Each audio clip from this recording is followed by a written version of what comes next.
ನಮಸ್ಕಾರ. ಚಾನಲ್ಗೆ ಸಬ್ಸ್ಕ್ರೈಬ್ ಮಾಡಿಲ್ಲ ಅಂದರೆ ಸಬ್ಸ್ಕ್ರೈಬ್ ಮಾಡಿ. ಬನ್ನಿ ಕತೆ ಕೇಳೋಣ.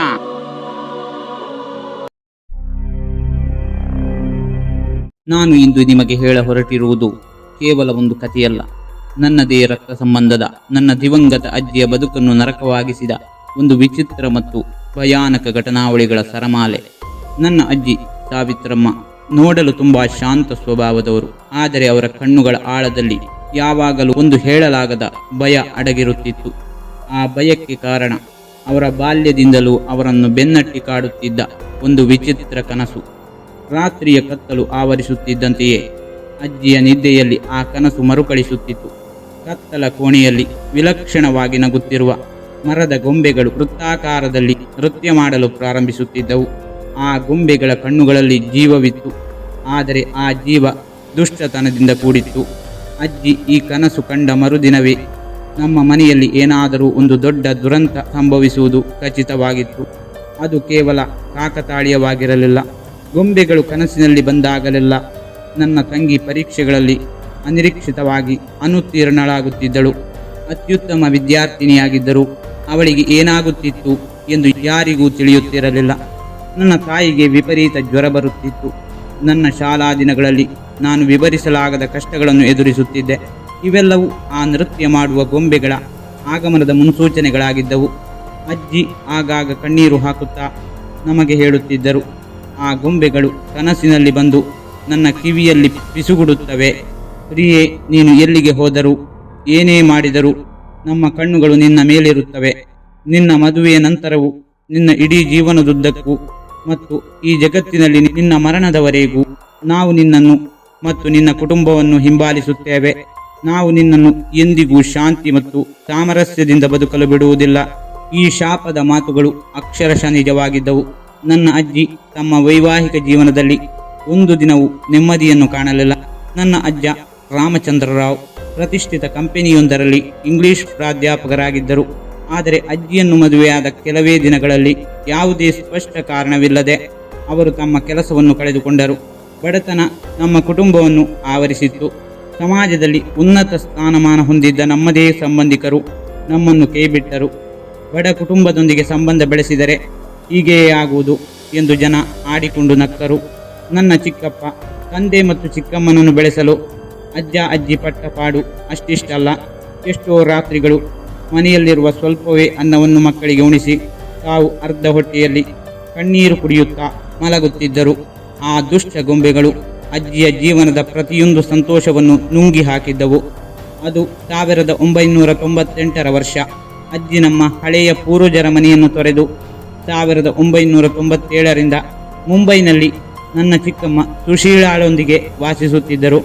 ಅಜ್ಜಿಗೆ ಸಣ್ಣ ಪುಟ್ಟ ಕಾಯಿಲೆಗಳಿದ್ದರಿಂದ ಆಸ್ಪತ್ರೆಗೆ ದಾಖಲಿಸಿ ನಿಯಮಿತ ತಪಾಸಣೆ ಮಾಡಲಾಗುತ್ತಿತ್ತು. ನನ್ನ ಅಕ್ಕ ಕವಿತಾ ಅಜ್ಜಿಯ ಆರೈಕೆಗಾಗಿ ಚಿಕ್ಕಮ್ಮನ ಮನೆಯಲ್ಲೇ ಉಳಿದುಕೊಂಡಿದ್ದಳು. ಇತ್ತ ನನ್ನ ತಾಯಿ ನನ್ನನ್ನು ತಮ್ಮ ತವರು ಮನೆಗೆ ಕರೆದುಕೊಂಡು ಹೋಗಿದ್ದರು. ಆ ರಾತ್ರಿ ನಾವೆಲ್ಲರೂ ಗಾಢ ನಿದ್ರೆಯಲ್ಲಿದ್ದೆವು. ಇದ್ದಕ್ಕಿದ್ದಂತೆ ಮಧ್ಯರಾತ್ರಿ ವಿದ್ಯುತ್ ಕಡಿತಗೊಂಡಿತು. ಇಡೀ ಮನೆ ಕತ್ತಲಿನಲ್ಲಿ ಮುಳುಗಿತು. ಒಂದು ವಿಚಿತ್ರವಾದ ಮೌನ, ಉಸಿರುಗಟ್ಟಿಸುವಂತಹ ವಾತಾವರಣ.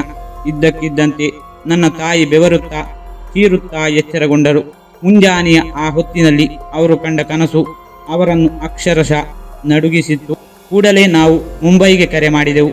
ಫೋನ್ ಎತ್ತಿದ ನನ್ನ ಅಕ್ಕ ಕವಿತಾ, ಅಮ್ಮ ಭಯಪಡಬೇಡ, ಅಜ್ಜಿ ಚೆನ್ನಾಗಿದ್ದಾರೆ, ಕೇವಲ ತಪಾಸಣೆ ಅಷ್ಟೇ, ಇನ್ನು ಕೆಲವೇ ಗಂಟೆಗಳಲ್ಲಿ ಅವರನ್ನು ಮನೆಗೆ ಕರೆತರುತ್ತೇವೆ ಎಂದು ಸಮಾಧಾನಪಡಿಸಿದಳು.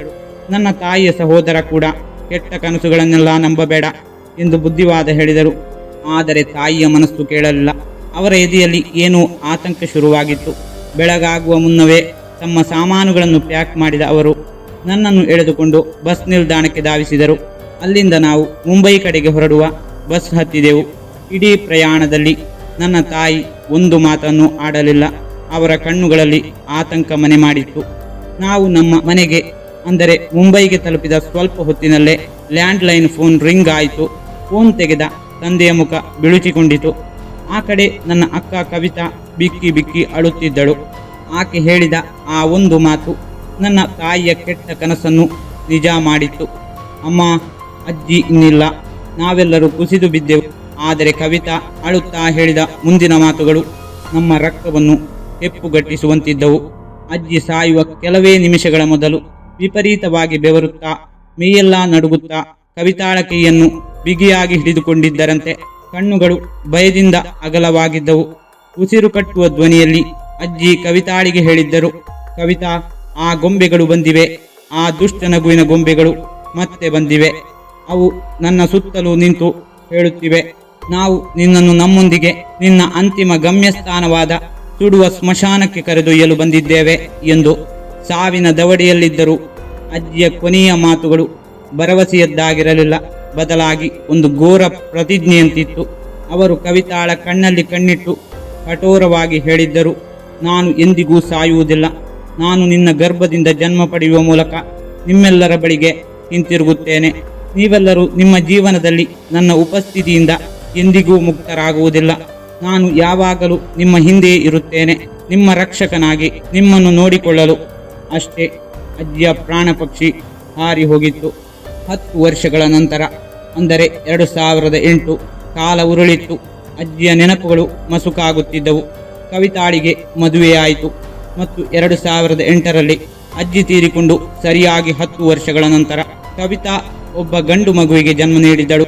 ನಾವು ಅವನಿಗೆ ಆರ್ಯನ್ ಎಂದು ಹೆಸರಿಟ್ಟೆವು.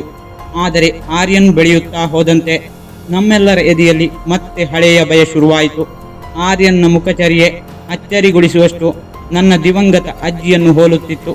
ಅವನ ನಗು, ಅವನ ನೋಟ, ಅಷ್ಟೇ ಏಕೆ ಅವನ ವಿಚಿತ್ರ ಅಭ್ಯಾಸಗಳು ಸಹ ಅಕ್ಷರಶಃ ಅಜ್ಜಿಯಂತೆ ಇದ್ದವು.